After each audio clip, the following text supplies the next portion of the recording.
Hey there, Mr. Redder here. Welcome back to another episode of Reddit Podcast Stories. Our first story we'll be reading today. My mother threw the biggest fit when I wouldn't name my child what she wanted me to. After that, am I the jerk for not doing the activity my husband picked on vacation, even though he did the one I wanted to? And after that, entitled nonprofit goes from $10 million a year to zero due to arrogance and greed. Now for every thumbs up this video gets, one Karen does not get to name someone else's baby. But Karen Jr. has such a ring to it. So please smash that like button and subscribe and turn on notifications for new stories from Reddit every single day. My mother threw the biggest fit when I wouldn't name my child what she wanted me to. I've got another story about my mom to share. This one happened about 14 years ago now. I was then 21, male, and my wife was 22, female. We were happy to announce that we were expecting our first baby. We had been trying for a while and had been told by the wife's doctor that she had some complications that would make it very difficult for her to conceive. I don't remember what the issue was, but it wasn't impossible, just difficult. We had basically given up on trying. We were just enjoying our lives together and having the back burner hope that it might happen one day. And it did. We were both overjoyed and terrified. Nothing is as real as finding out that you're expecting your first baby, and it can be a lot to take in at once. Everyone was excited, congrats all around, my parents' first grandbaby, etc. My dad was probably the most wholesome I had ever seen or heard him be when we told him the news. My mom was over the moon too, at first. After the first couple of months, we started really trying to hunt down names. We had already considered and rejected the idea of naming our son after really any family members. We just weren't interested in that. We both subscribed to the idea that the sound of a name is important. Your name is the very first impression people will have of you. Before even looking in your eyes, they can already have an opinion of you, and we wanted it to be a good one. I won't give details of what name we chose or what names were rejected. I'm not trying to bash on anyone's name, and I think now that actions are much more important than how a name sounds. When we told the families what we had decided to name him, one person took umbrage with our choice. Of course, my mom. According to my mother, at least one person in each generation needs to have the name. "It's the family name," she practically wailed at me when I wouldn't budge. "It's the same name I gave you." For the record, I don't even like my first name, and I'm never called by it. I'm mostly called by my nicknames or my last name, never my first. I don't hate it, I just don't feel like it suits me or my personality. It's not a silly or archaic name, just not for me. It turned into quite a thing. I can't really remember all that she said, but suffice to say, we were the biggest traitors to the family and we were tearing down tradition. She blamed my wife, saying that she had brainwashed me into it and all that. I was the one who came up with the name we wound up going with for him. Well, I talked to my grandma, and she said that the name wasn't really the name. It was her husband's name, and she named one of her sons the same. My mom named me with it and decided it was a tradition. We had several months of no contact after that, because frankly, we didn't want to deal with her BS. Am I the jerk for not doing the activity my husband picked on vacation, even though he did the one I wanted to? My husband and I recently went on a long overdue vacation to a tropical island. We stayed at an all-inclusive resort, but we also wanted to get out and actually explore the island as well. So we decided that each of us could pick an activity to do that would get us off the resort for a day. I picked a hike that would bring us up into the mountainous interior of the island and through some rainforests. My husband is not a big hiker, but he agreed to do it with me. My husband narrowed his choices down to two options: a boat trip to go snorkeling and dune buggy riding. I get horrible motion sickness. We had some mild turbulence on our flight to the island, and even with the Dramamine I took before we took off, I still got nauseous and lightheaded. I told my husband that both of the ideas he picked are things that I know for a fact would affect my motion sickness. He told me that it probably wouldn't be that bad, but I told him that I know my body, and I know without a doubt that both of those activities would make me sick. I asked him if there were any other activities that he was interested in, but he said those two were the only ones that piqued his interest. He eventually agreed to go on the hike trip first, and then we can figure out the activity that he wants to do. While on our hike, we started talking with another couple that was also staying at our resort. They had been there a couple of times before, and my husband asked if they had done either of the activities that he wanted to do. They had done both and said that both were a lot of fun, But the wife did say that the boat trip was pretty rough at times and a couple of people on the trip got seasick. She also said that the dune buggy was fun because you get to drive it yourself, but it's mostly on dirt tracks and it can get pretty bumpy. From the way she described it, I knew that if I did either of those things, I would get sick. When we got back from the hike, I told my husband that I don't want to do either of the activities he wants to do and asked again if he can please pick something else for us to do. He said those were the only two things he liked, and if I don't want to do them, we won't, because he doesn't want to go alone. I knew he was upset because he was really excited talking about both the things he wanted to do, and after I told him I wouldn't do them, his demeanor definitely changed. I wouldn't say he was sulking, but he was definitely less animated and not his usual fun self. He pretty much spent the rest of our trip just sitting around the pool doing nothing. I tried to get him to do things with me, like get a massage, but he told me to go do that myself. When he didn't change his attitude, I finally asked him what was up, and he told me that he went outside of his comfort zone to go on a hike with me, but I wouldn't do the same for him. I told him that hiking doesn't make him sick, so that's a big difference, but he told me I could have at least tried one of them. You're the jerk. You could have tried the dune buggy with him and stopped if it was a problem, at which time he might have been happy to continue doing it on his own, or driven your own behind him and gone slower. You didn't even try. I get extremely motion sick, have never been able to read or glance at my phone while in a moving vehicle, and even a 10-minute ride as a passenger can get me woozy. But when it's time for a vacation, I stock up on Dramamine pills, motion sick patches, bracelets, magnets, whatever is recommended to ease the potential side effects. I've been able to go on boats, go kayaking and snorkeling, off-roading, etc., so that I could do activities with those that I care about. You're the jerk for expecting your husband to do an activity he didn't want to do while fully knowing that you were never going to agree to do the activities he wanted to do. That's not being a good partner. I also get extremely motion sick.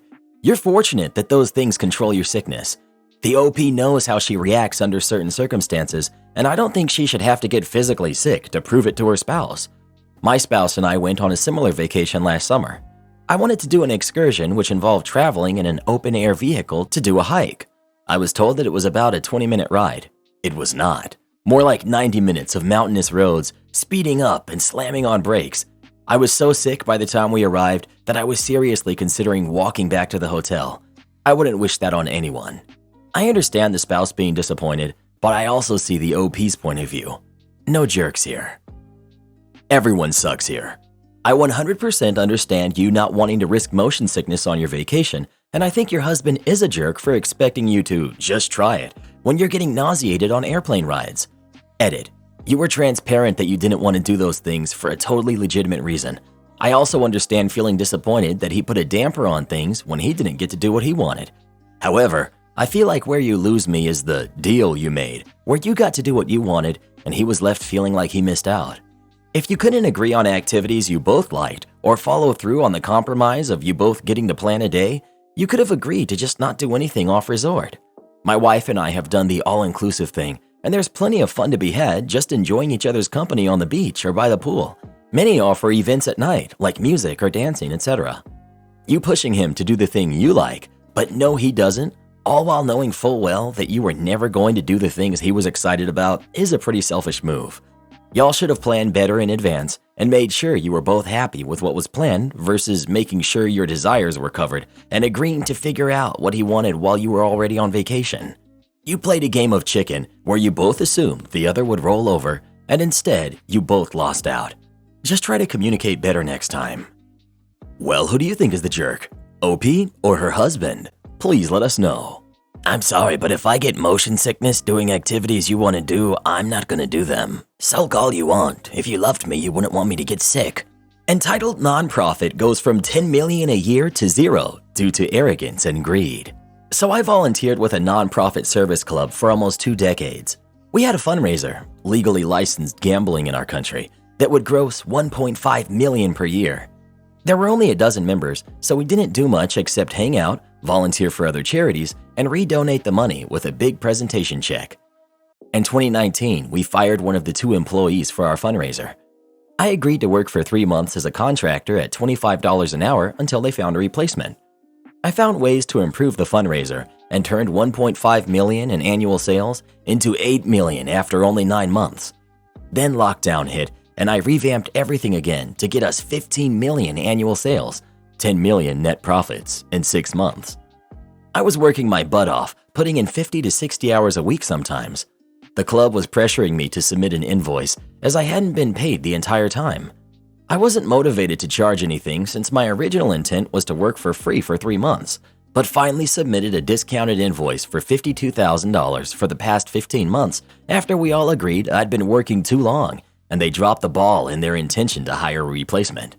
They paid, but freaked out on me and accused me of greed, fraud, incompetence, etc. A combination of their behavior and them being greedy, pushing for massive donations that would get them ahead in their professions, spending money on fancy dinners and golf tournaments with the rich elite of the community, etc. And I was frustrated and upset beyond belief.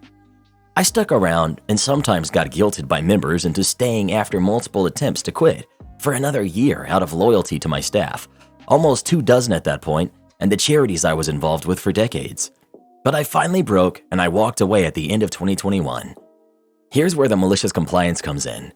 Before leaving, I was implementing a 2-part plan for another revamp of the fundraiser to keep up with the huge sales and prizes. Each part had benefits and consequences individually, so they had to be implemented together to balance each other out. The first part took a long time to plan before I left, and once it was ready, it was easy to put the second part in action right away. I reported what I was doing at the club, and they accused me of being incompetent once again for not understanding the consequences of the second part of the plan. They didn't understand the big picture, but I was tired of arguing with them. I implemented the first part as they had approved because everything was already changed over and impossible to revert back. I didn't try to convince them at all about the second part being necessary and left them to deal with the consequences after quitting. A year later, they're accusing me of sabotaging the system and not explaining the need for the second part. The fundraiser has fallen apart this past year with less than 2 million in sales, but still with massive expensive, and the system is bleeding money. They've reportedly lost money this year and have no idea what went wrong. I deleted all my documents and plans when I returned the work laptop to them, also as malicious compliance because they asked for it in original condition and ready for someone new to use.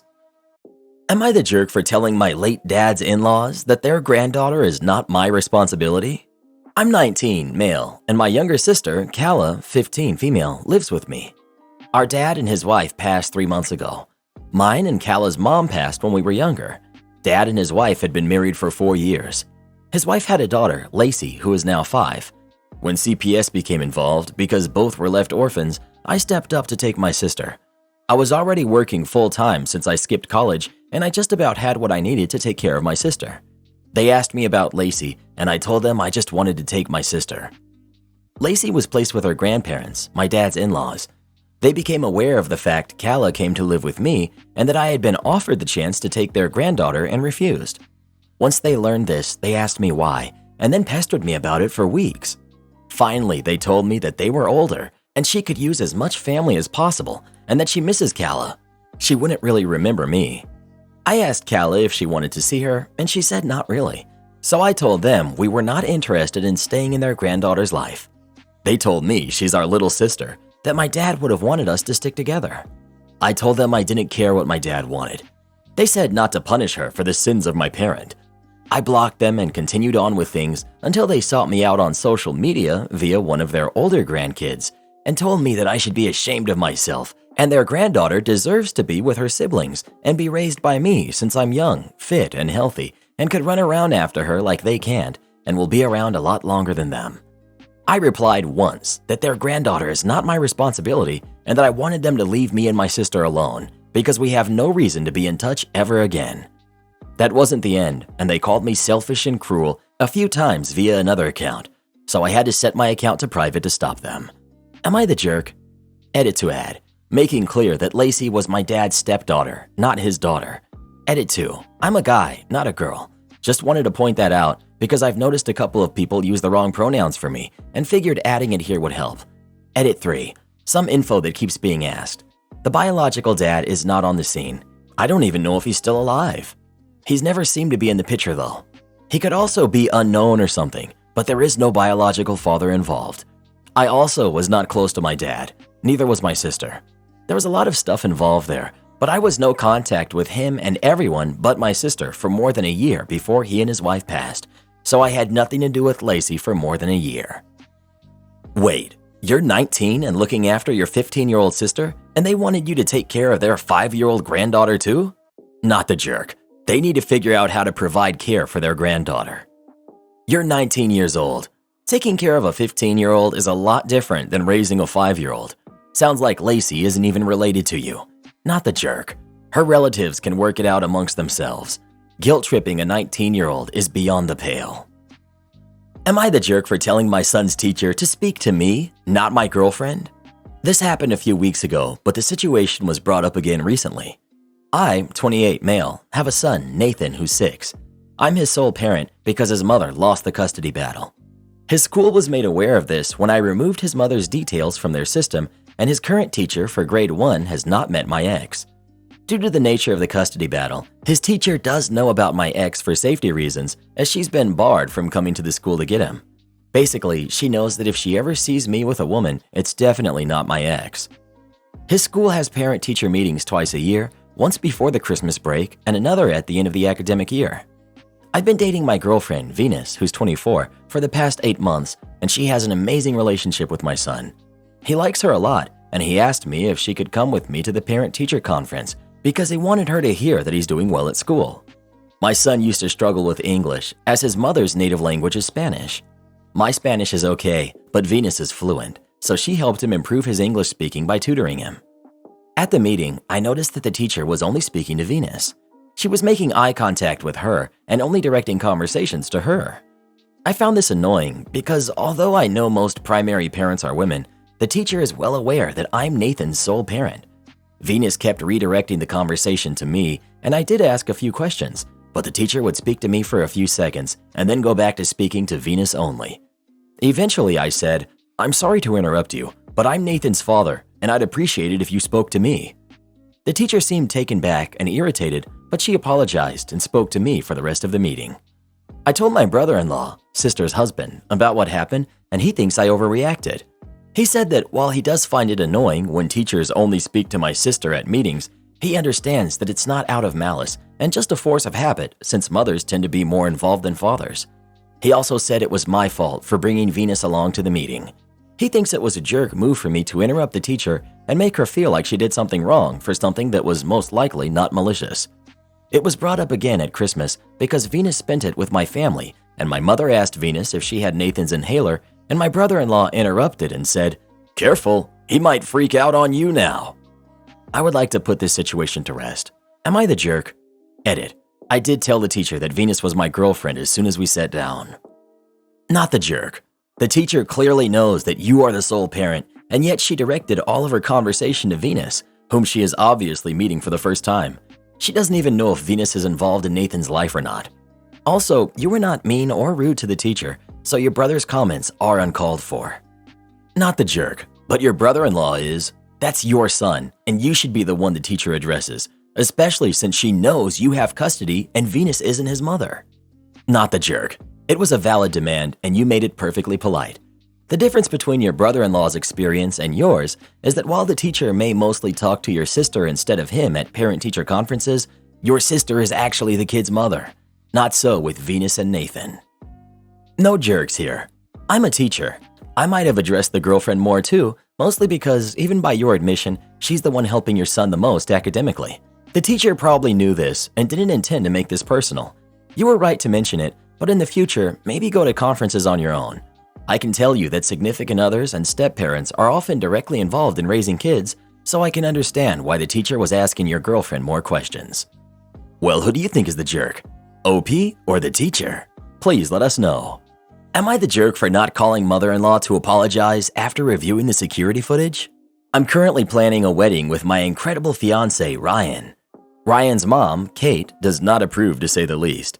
She's been pretty rude to me over the years, and I know she doesn't like me. Ryan has lowered contact a lot due to this, but I do suck it up sometimes because she is his mom. We decided to invite her for a brief visit as it's the holiday season. We're in the midst of wedding planning right now and have wedding stuff all over the house. The latest addition is this gorgeous sculpture made of white and pink roses of Cinderella's carriage. Wedding is having a slight princess theme, which Kate claims is cheesy. Ryan and I went out to run some errands and left Kate home as she said she would cook dinner. When I got home, the carriage was ruined and Kate was acting weird.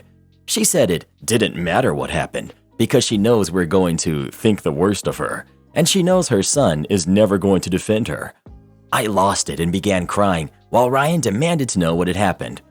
Kate's boyfriend insisted it was an accident, but Kate said it didn't matter and she would pack her stuff and leave. At this point, I totally thought she did it on purpose and I lost it. I screamed at her, and to be honest, I said some hurtful things about her divorce and losing her son. Kate packed her stuff and went. Ryan then suggested we check out the security camera, so we did, and she was spinning and fell. She had been drinking a lot of wine.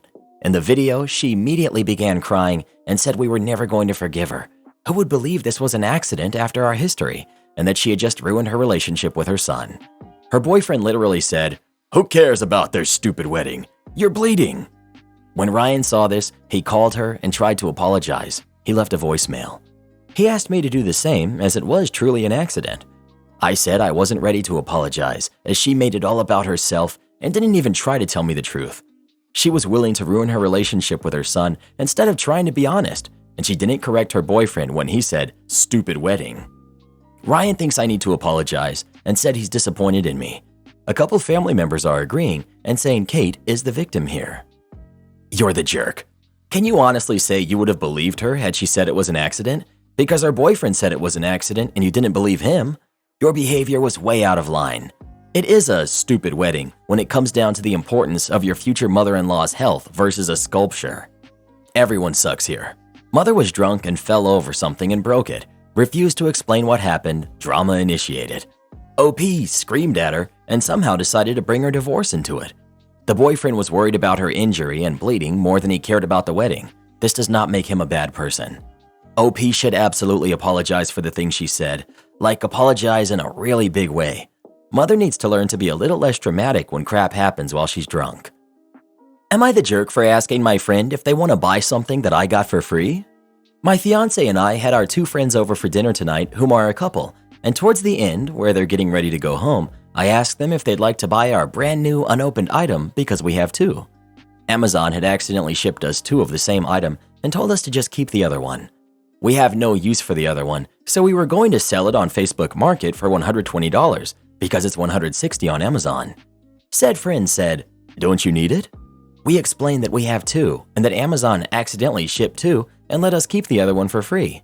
Friend said, "That's really nice of you to be giving this to us." And I realized friend thought we were giving it to them for free. It started getting really awkward as I explained that I had asked if they wanted to buy it. Friend said, "You got it for free and you're trying to sell it to us? That's not right. Friends don't try to profit off of their friends." They brushed it off, said their goodbyes and left, but you could tell they were disappointed. Not disappointed that they're not leaving with the item, but at me for trying to sell it to them. I didn't think anything of it at first, as I was originally trying to sell it. I wasn't thinking and just thought that maybe my friends would want that deal. I feel stupid and rude, and that maybe I shouldn't have asked at all. I also want to add that they're not the type to try to get things for free. It's completely just principle for them. My fiance says I'm not the jerk, but that could be biased for obvious reasons. Well, am I the jerk? Your friend said that you got it for free and you're trying to sell it to them? That's not right. Friends don't try to profit off their friends? They're absolutely right. Selling it on Facebook for some extra cash is one thing, but trying to sell it to your friends because you thought they'd want a deal is gross. It's not a deal. It sounds more like a ripoff. You're the jerk. Not the jerk. Let's say someone inherits something or wins a lottery. Technically, you got it for free. That doesn't mean it doesn't have any value. Same thing happened with my aunt. She got an extra speaker. She asked me if I wanted it at 70% of the actual price. I took it and was thankful that she considered me for this offer. Not the jerk. Why would you give it away for free? It has a certain value. Maybe the conversation went a bit off and you implied they could get it for free. But giving it away just because you got it for free, you still have paid full price for the other one. I'm kind of surprised at all these "you're the jerks." Like it's just an offer of first refusal, which is nice to offer friends just in case they want them. I have influencer friends who get way more free stuff than they need, and some will just give them away, which I really appreciate. And some will sell them at discounts, which I'll buy if I see something I want. I don't expect my friend to give me something free when they could have made money otherwise. Like, it's nice when some do, but I understand either way. The people saying he's a jerk are the ones who would probably also want the item for free. They probably also expect free haircuts, tattoos, and other services done by friends as a job, at a discount, or for free too. It's honestly disgusting to me. The only person getting ripped off is the person providing the service, or in this case, selling the item. Friends shouldn't expect things for free from their friends. It's a very entitled way to look at it. Offering your friends a deal on an item they didn't request and that you got for free is a pretty tactless thing to do. You're the jerk. You're the jerk. I would be disappointed with my friend if they were trying to sell me something they got for free, especially priced at $120. Well, who do you think is the jerk? OP or their friend? Please let us know. So if you're selling a brand new item for a great price on Facebook and you ask your friend if they want first dibs, that makes you a bad person? Oh, these people on Reddit are so stupid. Give me my car back or I will have you arrested. Cast. We've got me, generally average, chronically depressed loser. We've got Karen, lady who is staying at the hotel. We've got general manager. We've got police officers 1 and 2. So I was working the front desk with my general manager in the back, and generally things weren't irregular. People came in, got checked in, etc. Life was fine until a lady walks in and storms to the front desk, scowling at me. Oh boy, here we go. Where's my car? Your car? Yes. What happened to it? I don't know, ma'am. Is it damaged or something? It's gone. It's not there anymore? No, it's not. Where did you take it? I didn't do anything. I certainly didn't take your car.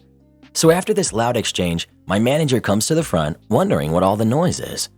He asks what the problem is, and she yells at him as I let him handle the angry guest.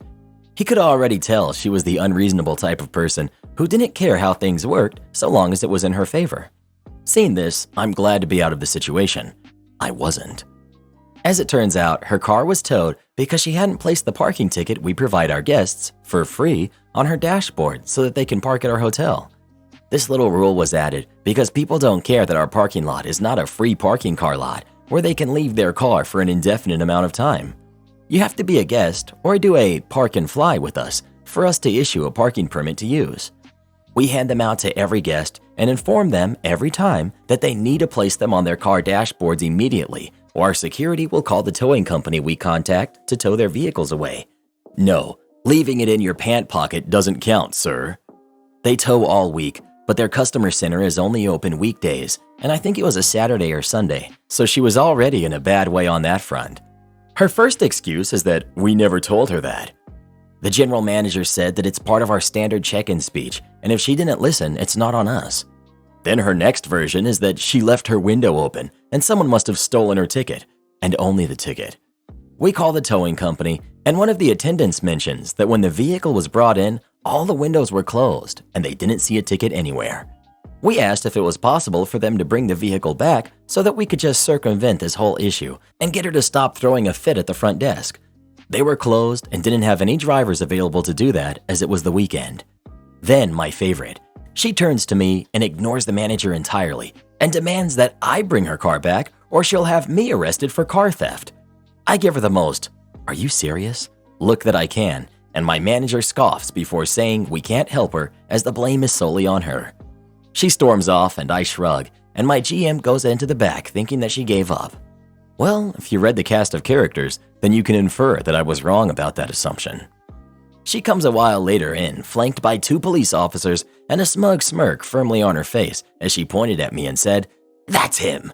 Make him give me my car back." They walk up to me and say, "Excuse me, we're here about a report of a car being stolen." I sigh and take a moment to pinch the bridge of my nose and give the lady a very deadpan glance before turning to the officers. "I assume Karen called you?" "Yes, she did."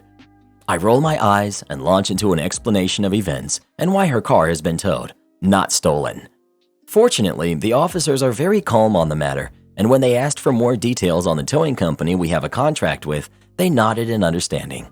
They did inquire if I called the company to return the car, and after saying we did, but they were closed, they walked back to her.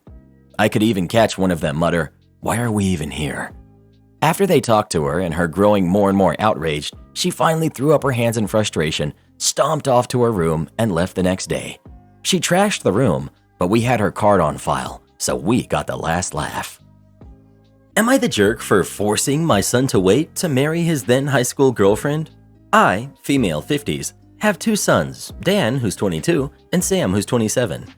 Dan started dating Fran in their junior year. Towards the end of the school year, Dan came to me and said he wanted to marry Fran. At the time, Dan had multiple college options, which he was going to decline to stay in our town and marry Fran. I obviously didn't support this. I wanted my son to go to college and knew he wanted that too, as he had always been ambitious. I told my son that he had his whole life ahead of him and he could get married later, but didn't need to rush it. I told him that if he went to college and waited, even just a year or two, I'd pay for his tuition. At the time, I didn't know how serious their relationship was, as they'd been dating for a little over a year and was scared it wouldn't work out and he'd waste this opportunity. My son happily accepted this offer and agreed with me that it would be best to wait. This year, my son graduated college but maintained a long-distance relationship with Fran, and they announced their engagement a couple months ago. We were all ecstatic about it. Sometime between then and now, my son told Fran that I was the reason he waited until now to propose. I wasn't aware until Christmas when, during dinner, Fran said she wanted to say something. She began saying I paid my son to not get married to her and actively tried to ruin their relationship. She then said she was blessed that evil hadn't won and couldn't wait to have a long and happy marriage. Everyone was silent and didn't really know what to say.